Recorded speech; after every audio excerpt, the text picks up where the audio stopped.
Alors ça fait plus de 6 ans que je crée des programmes en ligne pour apprendre aux gens à comment faire de l'argent, comment s'en sortir financièrement. Et pourtant, plus de 90% des personnes qui ont vraiment la méthode entre les mains étape par étape échouent.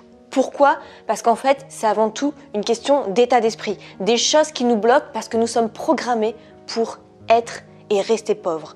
Alors restez bien attentifs dans cette vidéo, je vais vous donner plusieurs raisons qui vous montrent que vous êtes programmés pour être pauvre. Et peut-être que l'une de ces raisons va vous faire un déclic et peut-être qu'à la fin, vous allez passer ce déclic et ne plus rester pauvre et devenir riche. Premièrement, ça commence avec les parents, quand on est tout petit. Les parents font vraiment de leur mieux, ils n'en ont pas conscience, mais ils disent des phrases par exemple, de toute façon, les riches sont tous des... il faut travailler très dur pour s'en sortir. Donc, c'est-à-dire qu'on doit travailler très très dur pour à peine survivre. Non, tout ça, forcément, ça crée des blocages chez l'enfant, surtout quand il est petit, en maternelle, primaire, début de la primaire. Là, il va tout engendrer et il pense que ce que disent les parents, c'est la vérité. Donc faites bien attention à ça. Si vous êtes parent par exemple et que votre enfant veut, je sais pas, un jouet qui est sorti, ne lui dites pas « c'est beaucoup trop cher, je ne peux pas l'acheter ». Parce que l'enfant, encore une fois, ça va lui faire une croyance limitante. Mais dites-lui par exemple « ok, prouve-moi ta motivation. Pendant une semaine, on verra si tu veux encore ce jouet dans 7 jours. Et si tu es vraiment motivé pour l'avoir, prouve-le-moi. Et qu'est-ce que tu peux faire pour obtenir ce jouet ? » Donc là, l'enfant, par exemple, va dire je peux ranger ma chambre tous les jours, je peux te ramener des bonnes notes. Ok. Et si pendant 7 jours d'affilée, l'enfant prouve qu'il le veut vraiment, et bien dans ces cas-là, vous pouvez faire un effort et lui acheter. Bien sûr, il ne faut pas que ce soit toutes les semaines, mais ça peut être vraiment intéressant. Et comme ça, l'enfant va se dire plus tard, ok, si je veux vraiment quelque chose, je ne peux pas me dire je ne peux pas, mais comment je peux l'obtenir ? Deuxième point, c'est que l'école nous apprend à être juste salariés et non pas entrepreneurs, non pas des entrepreneurs qui gagnent bien leur vie.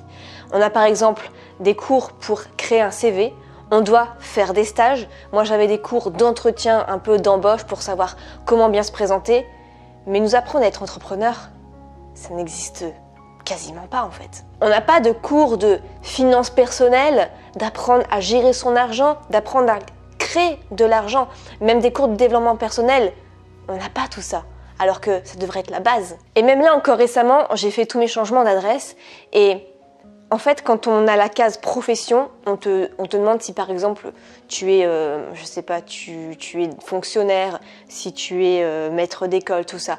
Et dans la majorité des cas, je n'avais même pas la case entrepreneur ou chef d'entreprise. Ça n'existait pas. Il n'y avait que des fonctions de salariés. Pour des grands services publics en plus.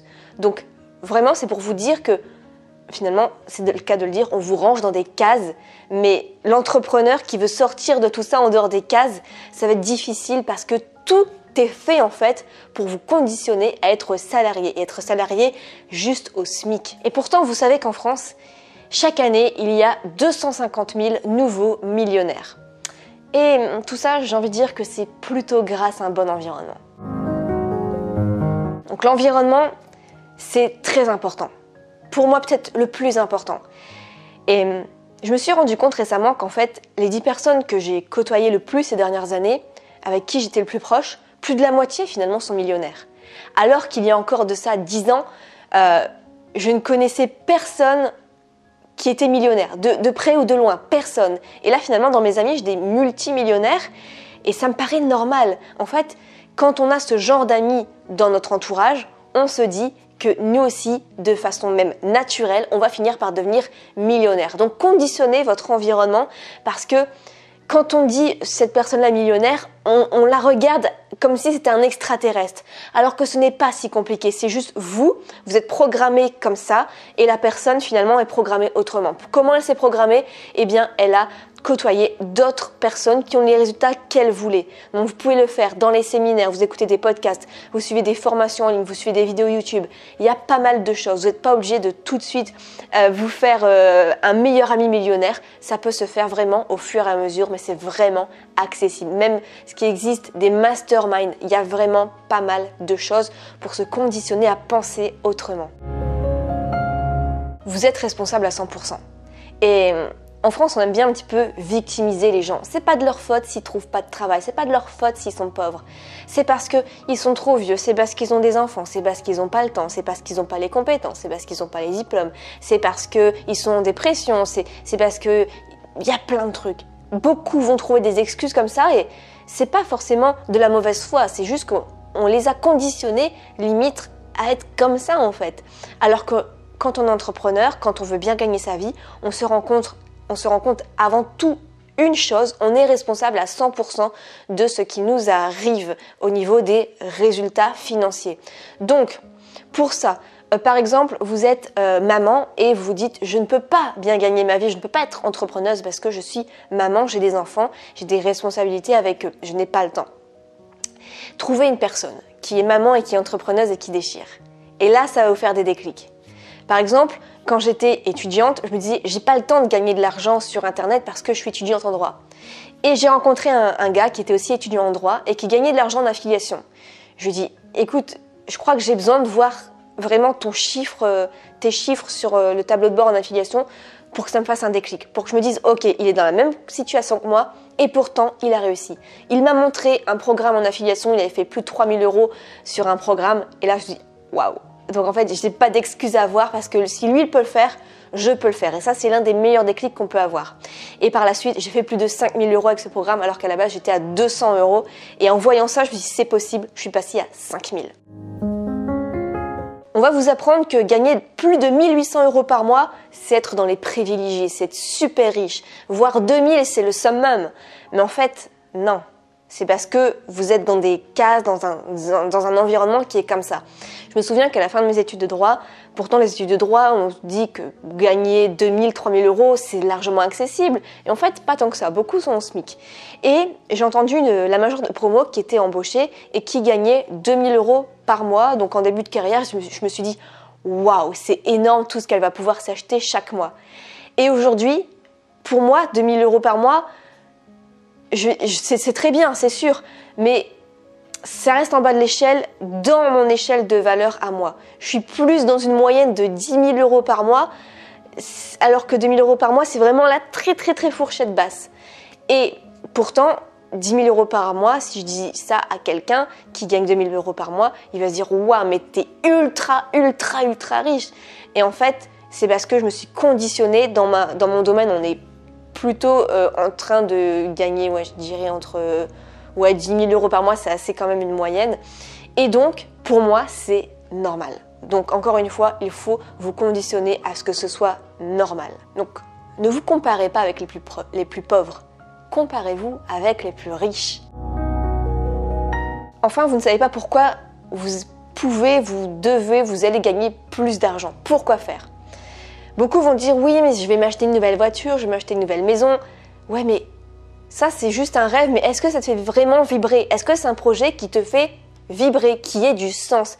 Il faut que l'argent ait du sens. Si tu as envie de t'acheter une Porsche, mais que tu y penses 5 minutes tous les 15 jours, c'est pas assez. Il faut que tu te lèves chaque matin avec un rêve, un projet qui ait du sens.